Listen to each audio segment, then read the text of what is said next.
मंत्री जी के समझाने पर रानी राजलक्ष्मी हिम्मत के चंपा के पौधे के पास गई। पौधे के पास जाकर जब रानी ने अपने हाथ बढ़ाकर चंपा के पौधे के तने को छुआ और उसे प्यार से सहलाया तो पौधे के स्पर्श से रानी को असीम आनंद मिला, जैसे वह अपनी औलाद को सहला रही हो। तभी चंपा के पौधे से रुंधी हुई आवाज आई, भैया बांस। बांस ने कहा, बहन चंपा तुम रो रही हो। चंपा ने कहा, हाँ भैया, रुका ही नहीं गया, क्योंकि आज हमारी माँ मेरे फूल लेने आई हैं। उनके प्यार भरे प्रथम स्पर्श से मैं आनंदित हो गई, इसलिए मेरा हृदय भावुक हो गया। माँ शब्द सुनते ही रानी राजलक्ष्मी भी भावुक हो उठी। तभी चंपा के पौधे से आवाज आई, बांस भैया, आप मुझे आदेश दे कि अब मैं क्या करूं। मेरी तो इच्छा हो रही है कि मैं अपनी माँ के चरणों में अपने सारे फूल समर्पित कर दूं। इस पर सभी बांस के पौधों से एक साथ आवाज आई, हाँ बहन चंपा, तुम बिल्कुल सही हो, तुम्हारा दिल जो कह रहा है वही करो, माँ के चरणों में तो स्वर्ग है। इस आवाज के साथ ही को छूकर उनके चारों ओर फैल गई और रानी के ऊपर पुष्प वर्षा होने लगी।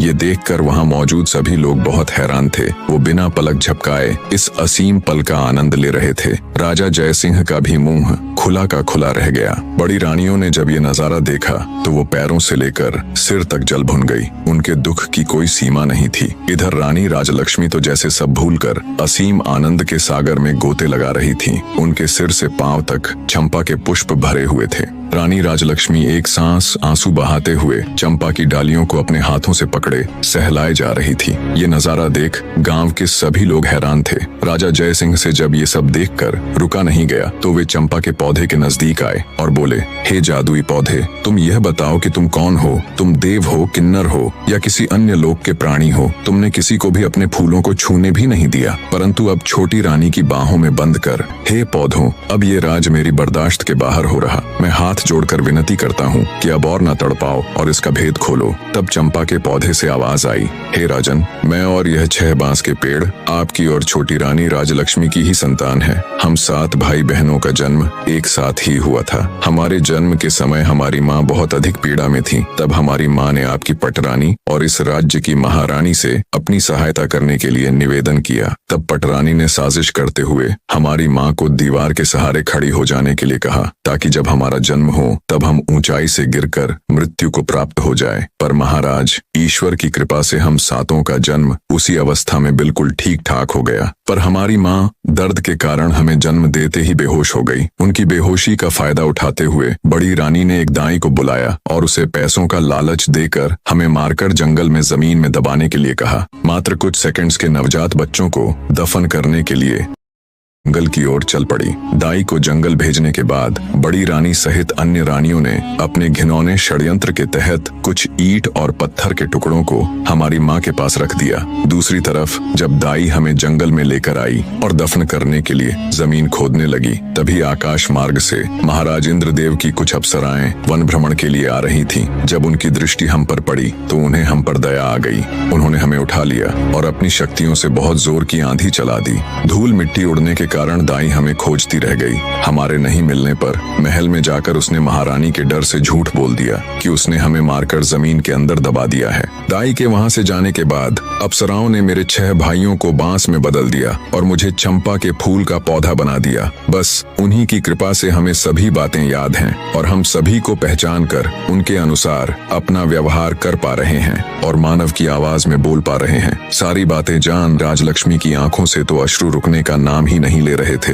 राजा जयसिंह बोले, मेरे बच्चों, तो क्या तुम सब अब ऐसे ही पौधों के रूप में रहोगे? क्या ऐसा कोई भी रास्ता है जिससे तुम अपने मानव रूप में आ सको? तब चंपा बोली, महाराज, जब हमारी माँ हम सब की एक एक पतियों को तोड़कर इंद्रदेव को याद कर उनसे प्रार्थना करेंगी, तब हम सब अपने असली रूप में आ जाएंगे। चंपा के पौधे की बात सुनते ही रानी राजलक्ष्मी ने तुरंत बांस और चंपा की एक एक पत्तियां ली और हाथ जोड़कर पूरी श्रद्धा के साथ बोली, हे इंद्र महाराज, मैं पूरी जिंदगी आपकी सेवा करूंगी, आपकी पूजा करूंगी, फिर भी आपके उपकार का मैं प्रतिकार नहीं कर पाऊंगी। आपने इतने दिन मेरे बच्चों को संभाल कर रखा, अब कृपया इन्हें मेरे आंचल में डाल दो महाराज। रानी राजलक्ष्मी का इतना कहना था कि पल भर में ही बांस और चंपा के पौधे विलीन हो गए और वहां पर लगभग 5 वर्ष के 6 बालक और एक बालिका प्रकट हो गए। रानी राजलक्ष्मी और राजा जयसिंह ने तुरंत आगे बढ़कर बहते नेत्रों से बच्चों को अपनी बाहों में भर लिया। राजा जय सिंह अपनी छोटी पत्नी रानी राजलक्ष्मी से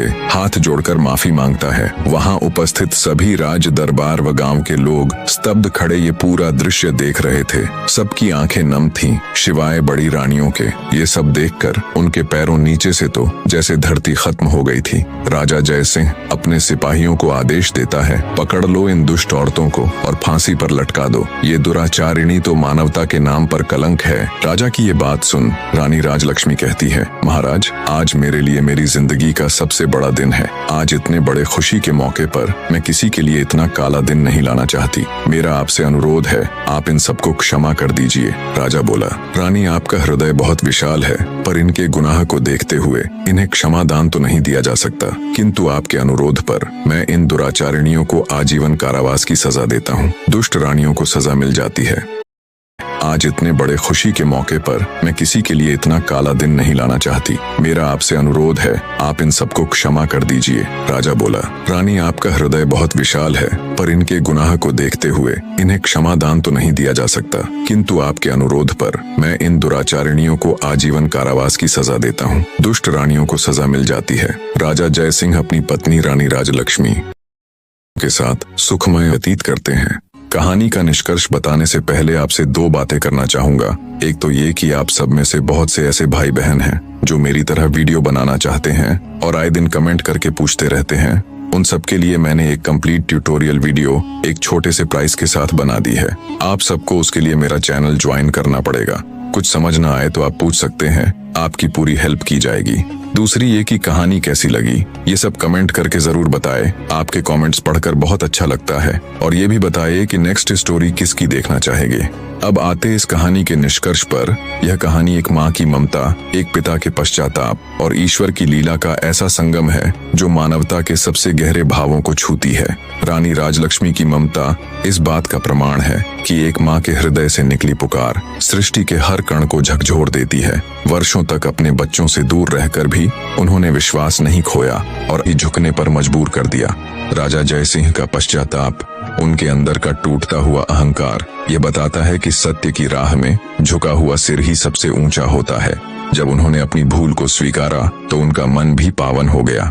और रानी राजलक्ष्मी का क्षमा भाव इस संसार को यह सिखाता है कि सच्चा प्रेम बदले की भावना नहीं रखता, बल्कि क्षमा और करुणा से जीवन को सुंदर बनाता है। प्रेम, विश्वास और आस्था की शक्ति से जीवन की सबसे कठिन परिस्थितियों को भी बदला जा सकता है। जब मनुष्य के हृदय में सच्ची प्रार्थना होती है तो ईश्वर भी उनके लिए मार्ग प्रशस्त कर देते हैं। जीवन में कितनी भी कठिनाई आए, लेकिन यदि प्रेम और श्रद्धा के दीपक को मन में जलाकर रखा जाए तो अंततः विजय हमारी ही होती है।